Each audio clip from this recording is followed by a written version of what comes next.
Hi everyone, welcome to India's first video note series YouTube channel. I hope everyone is doing fine. How's the weather?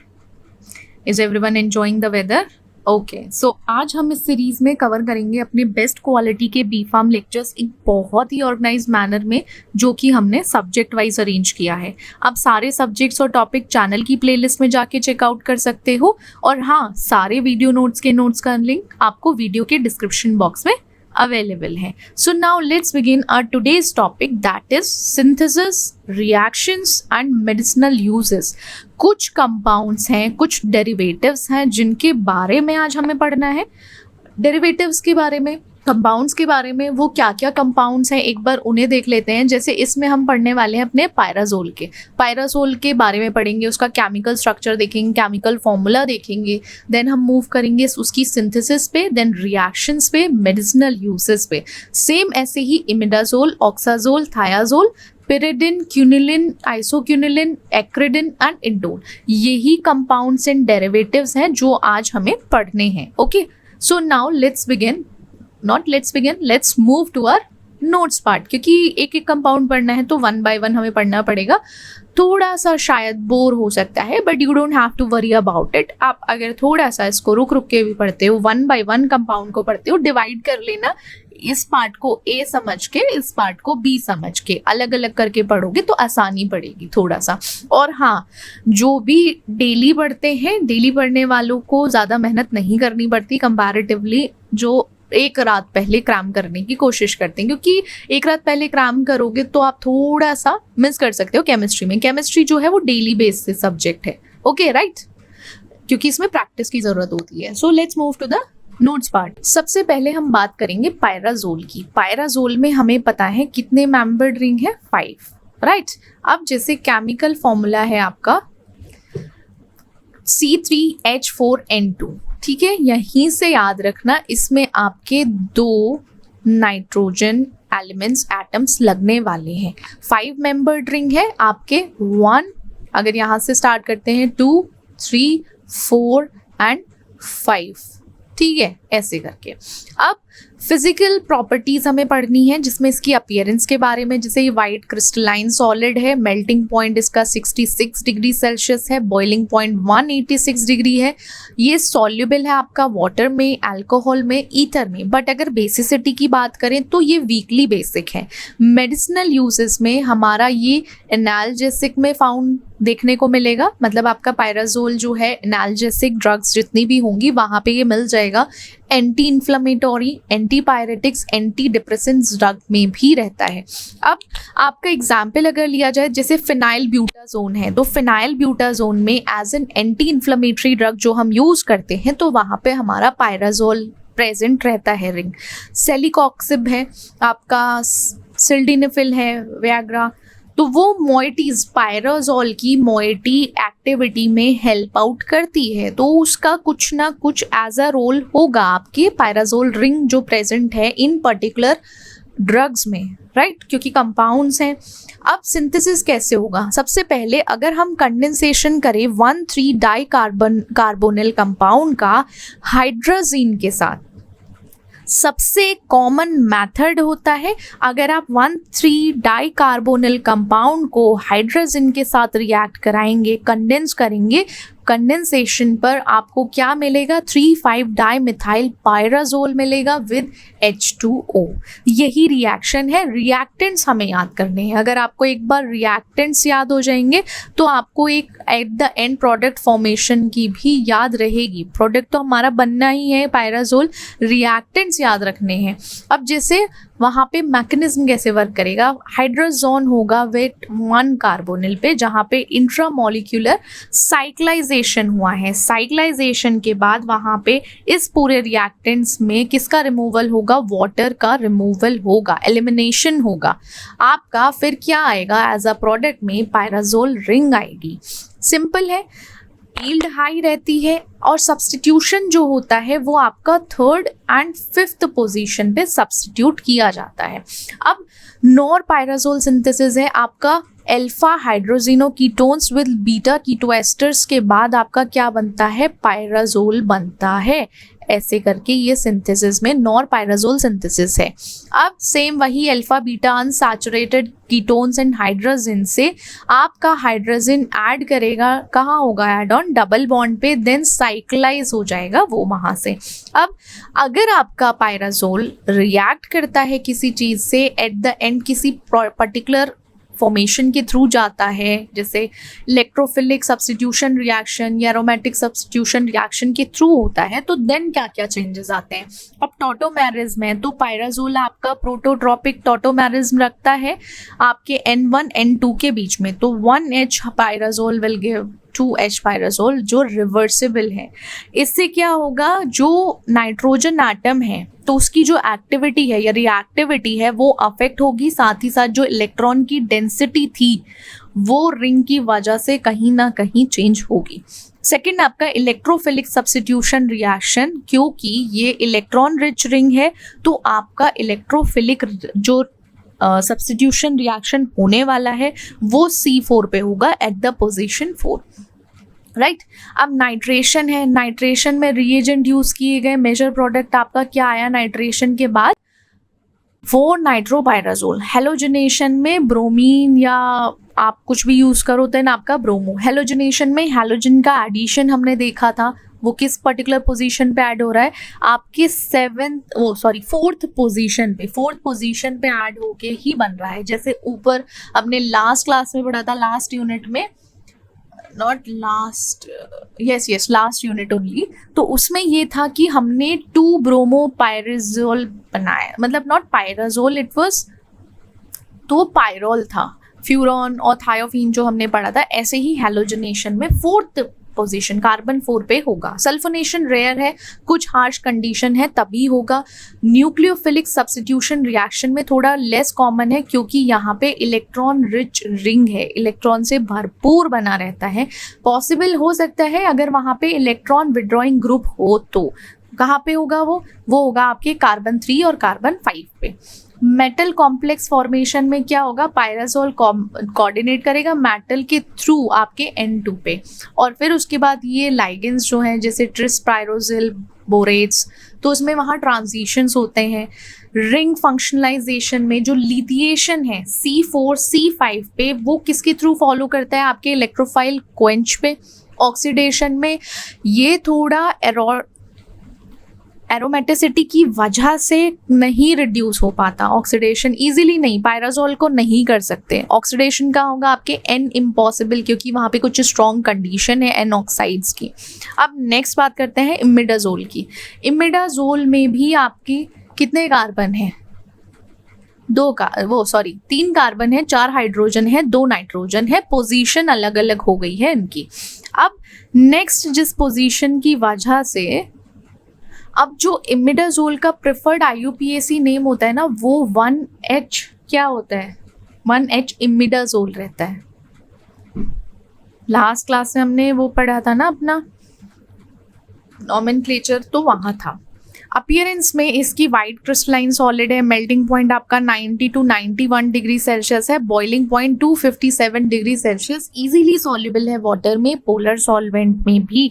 Basicity अगर देखा जाए तो मोर basic है pyrazole से, तो अगर बेसिसिटी को कंपेयर अगर करने के लिए बोला जाता है इमिडाजोल और पायराजोल में, तो आप बता सकते हो कि इमिडाजोल ज़्यादा बेसिक है कंपैरेटिवली आपके पायराजोल से।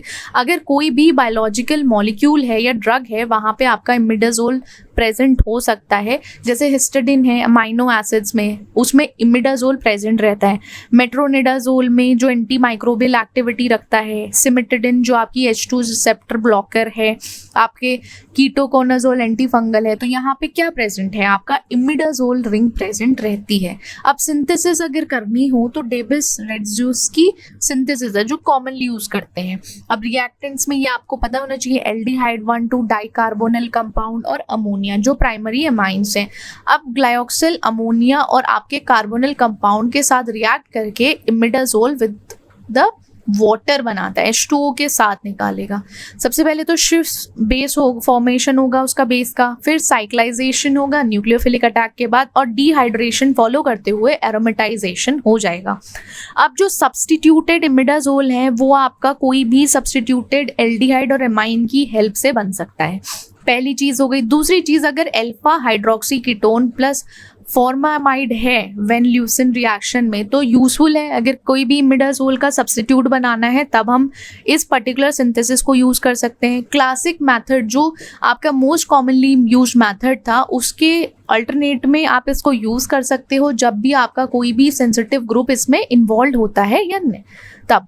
तो सिंथेसिस ज़्यादा इंपॉर्टेंट है, सिंथेसिस आपको याद करनी पड़ेंगी जो भी हैं आपके जितने भी कंपाउंड्स एंड डेरिवेटिव्स हैं। रिएक्शंस ऑलमोस्ट सेम होती हैं तो आपको सिर्फ उनके बारे में ये पता होना चाहिए कि अगर टॉटोमेरिज्म है तो क्या हो रहा है, इलेक्ट्रोफिलिक सब्स्टिट्यूशन रिएक्शन में क्या होगा। टॉटोमेरिज्म में प्रोटोट्रॉपिक टॉटोमेरिज्म है तो 1H इमिडाजोल आपका 3MH इमिडाजोल में आ जाएगा, तो क्योंकि 1H टॉटोमर ज़्यादा स्टेबल है और डोमिनेंट भी करता है अगर रिएक्ट करता है तो। इलेक्ट्रोफिलिक में नाइट्रेशन, हैलोजनेशन, एसाइलेशन, सेम वही पोजीशंस चेंज होती हैं। देन आपकी ये जो न्यूक्लियोफिलिक एंड एल्काइलेशन, एसाइलेशन, ये सारी रिएक्शंस ऑलमोस्ट सेम रहती हैं और थोड़े बहुत ही चेंजेस आते हैं कि अगर आपका इमिडाजोल रिएक्ट करेगा ब्रोमो हैलोजनेशन में तो क्या फॉर्मेशन होगी। देन नेक्स्ट हमारा कंपाउंड डेरिवेटिव है ऑक्साजोल। ऑक्साजोल में आपका नाइट्रोजन और ऑक्सीजन दोनों साथ में यूज होगा। ऑक्सा ऑक्सीजन के लिए, एजा आपका हमारा नाइट्रोजन के लिए। कलरनेस लिक्विड है, 69 to 70 डिग्री सेल्सियस रखता है। मेल्टिंग पॉइंट इसका 2 डिग्री सेल्सियस है। सॉल्युबल है आपके ऑर्गेनिक सॉल्वेंट में। बेसिसिटी वीकली बेसिक है। अगर मेडिसिनल यूजेस की बात करें तो बायोएस्टर है जो ऑक्सीडाजोल और थायाजोल की ड्रग डिज़ाइन में यूज़ किया जाता है। फॉर एग्जांपल आपका ऑक्साप्रोजिन है जो एनसेड है आपका, हम इसको एज इन ऑक्साजोल को anti cancer, antiviral, antibacterial research में भी यूज़ कर सकते हैं या आज के टाइम पे इसे रिसर्च में यूज़ किया जा रहा है। सिंथेसिस ऑक्साजोल की बात करें तो रॉबिन्सन गैब्रियल सिंथेसिस है जो क्लासिकल मेथड है, चलता आ रहा है। तो उसमें क्या होता है, अल्फा एसाइल अमाइनो कीटोन्स हैं वो रिएक्ट करेंगे आपके डिहाइड्रेटिंग एजेंट की प्रेजेंस में एंड देन वो साइक्लो डिहाइड्रेशन के थ्रू ऑक्साजोल बनाएंगे। ठीक है, राइट। अब ब्रेडरिक है जिसमें अल्फा हेलोकीटोन है, फॉर्मेल्डिहाइड जो अगर आपको ये रिएक्शंस नहीं याद रहती, वैसे रहनी चाहिए, ये इंपॉर्टेंट है रिएक्शंस क्योंकि काम आती हैं, बट अगर नहीं याद रहती उनके नेम्स भी अगर आप लिख कर आओगे एट द एंड क्या फॉर्म हो रहा है वो भी आपकी हेल्प करेगा। देन 2 मिथाइल ऑक्साजोल बनेगा। 1,3 डाई कार्बोनिल कंपाउंड और हाइड्रोक्सिल अमाइन के साथ अगर हम इसको रिएक्ट कराते हैं, इसको एक साथ कंबाइन करते हैं, देन आपका आइसोइसोक्साजोल फॉर्म होगा। वो डिपेंड करता है स्ट्रक्चर पे। अब साइक्लाइजेशन हो रहा है एसिटाइलेनिक कीटोन्स का, अमाइड का, तो देन उसकी फॉर्मेशन होगी क्योंकि ऑक्सीडेटिव हो रहा है, साथ ही साथ वहाँ पे लिविस एसिड असिस्टेड साइक्लाइजेशन हुआ है तो वहाँ पे आपका ऑक्साजोल बनेगा। अगर ऑक्साजोल की रिएक्शन किसी के साथ होती है देन क्या होता है, अगर आपका रिंग है, फॉर एग्जांपल ये इलेक्ट्रोफिलिक एरोमेटिक सब्स्टिट्यूशन है तो रिंग है जिसमें इलेक्ट्रॉन की डेफिशिएंसी है क्योंकि यहाँ पे नाइट्रोजन और ऑक्सीजन एलिमेंट एटम लगा हुआ है, ये ग्रुप प्रेजेंट है। तो जो यहाँ पे आपका इलेक्ट्रोफिलिक एरोमेटिक सब्स्टिट्यूशन बहुत ज़्यादा डिफिकल्ट हो जाता है ऑक्साजोल में अगर आप इसको पायरोल, फ्यूरान या इमिडाजोल से कंपेयर करोगे तो, जस्ट बिकॉज क्योंकि यहाँ पे इलेक्ट्रॉन डेफिशिएंसी है इस रिंग में। अब रिएक्टिव साइट आपकी कार्बन C है, C5 है क्योंकि वहाँ रेजोनेंस स्टेबलाइजेशन इंटरमीडिएट है इसीलिए। एग्जाम्पल आपका नाइट्रेशन है, अगर नाइट्रेशन हुआ 5 नाइट्रो ऑक्साजोल, हेलोजनेशन हुआ 5 हेलो ऑक्साजोल, मतलब अगर 5 ब्रोमो ऑक्साजोल कहलाएगा वो। अब प्रोटोनेशन और ऑक्सीजन का डीस्टेबलाइज कर सकता है या तो ऑक्सीजन या नाइट्रोजन, वो डीस्टेबलाइज करेगा एरोमेटिसिटी को जिससे कि माइल्ड कंडीशन के टाइम पे उसमें चेंजेस आ सकते हैं, बट फिर भी उसकी वीक होने की वजह से, इलेक्ट्रॉन डेफिशिएंसी की वजह से नहीं हो पाता। न्यूक्लियोफिलिक एरोमेटिक सब्स्टिट्यूशन में इसीलिए पॉसिबल है जैसे आपका इलेक्ट्रॉन विड्रॉइंग ग्रुप्स है, ठीक है, NO2 वो प्रेजेंट रहता है आपके कार्बन C या कार्बन 4 पे जिससे कि स्टेबलाइज कर सके मेसेनहाइमर कॉम्प्लेक्स को। तो जैसे 2 क्लोरो 5 नाइट्रो ऑक्साजोल है वो आपका रिएक्ट करेगा NOMe से तो क्या बनाएगा ये आपका 2 मिथॉक्सी 5 नाइट्रो ऑक्साजोल। यहाँ पे न्यूक्लियोफिलिक। वही लिथाइएशन फंक्शनलाइजेशन होगा, आपका ऑक्साजोल एन ब्यूलाई, आपका 2 लिथोऑक्साजोल क्वेंचिंग होगा कार्बन डाइऑक्साइड के साथ, देन आपका एट द एंड 2 कार्बोक्सी ऑक्साजोल की फॉर्मेशन होगी। रिंग ओपनिंग है, साइक्लो एडिशन रिएक्शन है, रिडक्शन रिएक्शंस हैं। तो ये सारे आपके ऑक्साजोल जब किसी से रिएक्ट करता है तो एट द एंड क्या फॉर्मेशन होती है। देन नेक्स्ट हमारा कंपाउंड है थायाजोल। थायाजोल की अगर बात करें तो यहाँ TH आ गया आपका, तो कहीं ना कहीं ये सल्फर की बात कर रहा है। एज आ गया तो यहाँ नाइट्रोजन की बात हो रही है। तो मतलब 2 एलिमेंट जो 2 एटम प्रेजेंट हैं इसमें, वो आपका सल्फर है और एक आपका नाइट्रोजन है, डिफरेंट साइड पे। अपीयरेंस इसकी कलरलेस टू पेल हो सकती है। बॉइलिंग पॉइंट 116 डिग्री सेल्सियस है आपका, इसमें मेल्टिंग पॉइंट 30 डिग्री सेल्सियस हो सकता है। ईजिली सॉल्युबल है ऑर्गेनिक सॉल्वेंट में। बेसिसिटी वीकली बेसिक है, ज़्यादा कुछ है नहीं इसके पास। अब बायोलॉजिकल एक्टिव मॉलिक्यूल्स में देखने को मिलेगा, एग्जाम्पल आपके जैसे थायामीन, विटामिन B1 है जिसमें थायाजोल रिंग प्रेजेंट रहती है। ALS ट्रीटमेंट में राइल्यूजोल है। Anti microbial, anti inflammatory, anti cancer agents में हमारा कौन सी थायाजोल रिंग प्रेजेंट रहती है। अगर सिंथेसिस करना है, हैंस थायाजोल सिंथेसिस है जो क्लासिकल है, बहुत पुराने टाइम से ये सिंथेसिस चली आ रही है, जिसमें अल्फा हेलोकीटोन्स को थायोअमाइड के साथ रिएक्ट करके थायाजोल का डेरिवेटिव बनाया जाता है। कंडीशन ये है यहाँ पे कि ये रिफ्लेक्स फॉर्म कर देता है आपके एथेनॉल में और बेसिक मीडियम में। अब जैसे न्यूक्लिक अटैक होगा थायोअमाइड के साथ, अमाइड की वजह से फिर साइक्लाइजेशन होगा और आपका हाइड्रोक्लोरिक एसिड का एलिमिनेशन हो जाएगा। गैब्रियल सिंथेसिस में अल्फा हेलोकीटोन्स और थायोयूरिया है, वो रिएक्ट करके आपके 2 अमाइनो थायाजोल बनाएंगे। गिवन रिएक्शंस में आपका अल्फा साइनोएस्टर, सल्फर और कीटोन, ये जब 3 साथ में मिलेंगे, मिलने के बाद ये आपके 2 अमाइनो थायाजोल डेरिवेटिव बनाएंगे। और अगर डाईथायोफॉर्मिक एसिड है, अल्फा हेलोकीटोन्स है, उसके थ्रू आपका एक थायाजोल के बहुत सारे सब्स्टिट्यूट बन सकते हैं। अगर थायाजोल की रिएक्शन देखी जाए तो वहाँ पे जो इलेक्ट्रोफिलिक एरोमेटिक सब्स्टिट्यूशन है, तो उसमें जैसे ऑक्साजोल है तो C5 जो है वो ज़्यादा रिएक्टिव है कंपैरेटिवली, और ऑक्साजोल से तो इजी है क्योंकि यहाँ पे इलेक्ट्रोनेगेटिविटी सल्फर की कम होती है। ब्रोमिनेशन में आपका क्या हो जाएगा, थायाजोल और ब्रोमीन रिएक्ट करेंगे तो आपका 5 ब्रोमोथायाजोल हो जाएगा। नाइट्रो का देखा जाए नाइट्रोथायाजोल हो जाएगा। नाइट्रिक एसिड, सल्फ्यूरिक एसिड की बात करें, फ्रिडल क्राफ्ट एसाइलेशन रेयर है, बट अगर देखा जाए C5 पोजीशन पे माइल्ड लिविस एसिड कंडीशन के बेसिस पर हो सकता है। न्यूक्लियोफिलिक सब्स्टिट्यूशन में एक्टिवेटिंग ग्रुप की रिक्वायरमेंट होती है आपके रिंग पे, फिर सब्स्टिट्यूट किया जाएगा किसी भी पोजीशन पे। वो पोजीशन क्या हो सकती है, आपका C2 एंड C5 पोजीशन, जहाँ पे हेलोजन लीविंग ग्रुप प्रेजेंट है। एन लिथिएशन एंड फंक्शनलाइजेशन पे वो डायरेक्ट करता है लिथिएशन को C2 पे, C5 जहाँ पे एन ब्यूलाई को यूज करके हम इलेक्ट्रोफिलिक क्वेंच है उसको फॉलो कर रहे हैं। थायाजोल एन ब्यूलाई 2 लिथियोथायाजोल, जिससे क्वेंचिंग होगी CH3 आएगी, देन आपका 2 मिथाइल थायाजोल की फॉर्मेशन होगी। रिडक्शन है आपका, रिंग ओपनिंग है, मेटल कोऑर्डिनेशन कॉम्प्लेक्सेशन है। और कॉम्प्लेक्शन में क्या होगा, जो फॉर्मेशन होगा उसके थ्रू जो रिएक्शंस होगी वो हम इसमें पढ़ेंगे अपने रिडक्शन में। कैटालिटिक हाइड्रोजनेशन में वो रिंग को रिड्यूस कर देगा, आपका डाईहाइड्रो या टेट्राहाइड्रोथायाजोल फॉर्म करेगा। मेटल कोऑर्डिनेशन में वो बाइडेंटेट लाइगेंड के थ्रू नाइट्रोजन और जो सल्फर एटम है उसके थ्रू वो एक्ट ऑन करता है, रिएक्ट करता है। रिंग ओपनिंग बहुत कॉमन नहीं है अभी, लेकिन फिर भी क्या होता है, अगर एसिड और बेस आपका स्ट्रॉन्ग है तो उसके थ्रू ये हो सकता है। थायोयूरिया डेरिवेटिव्स बन सकते हैं या कोई लीनियर फ्रेगमेंट्स जो हैं वो भी फॉर्म हो सकता है, राइट। तो अभी इस पार्ट में हम यही इतने कंपाउंड पढ़ेंगे, हमने 3-4 कंपाउंड कवर किए हैं, और नेक्स्ट पार्ट में हम आगे के जो रेस्ट ऑफ द कंपाउंड्स हैं, डेरिवेटिव्स हैं, उनको कवर करेंगे। ओके।